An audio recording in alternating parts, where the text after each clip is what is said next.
TLP को कलअदम करार देने का नोटिफिकेशन जारी कर दिया गया। इंसदाद दहशतगर्दी एक्ट के तहत फर्स्ट शेड्यूल में शामिल कलअदम तंजीम के तमाम अकाउंट्स को मुंजमद किया जाएगा। सियासी और समाजी सरगर्मी नहीं कर सकेगी। पंजाब में गैर कानूनी असलहा जमा कराने के लिए 15 रोज की मोहलत देने का फैसला। जिन्हें लाइसेंस मिले उनकी भी स्क्रूटनी होगी।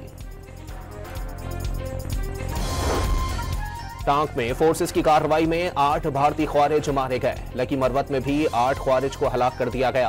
कार्रवाई में 5 दहशतगर्द जख्मी भी हुए। हंगू में 2 धमाके, एसपी समेत 3 पुलिस एहलकार शहीद। फोर्सेस और पुलिस का ऑपरेशन, 2 दहशतगर्द मारे गए। और हैदराबाद में नादरा रजिस्ट्रेशन सेंटर का दोबारा इफ्तिताह। डीजी नादरा सिंध ने मेयर हैदराबाद के नाम की तख्ती पर इफ्तिताह किया। मेयर हैदराबाद इफ्तिताह के लिए नादरा सेंटर पहुंचे तो सेंटर बंद मिला। ताला तोड़ने पर बदनस्मी।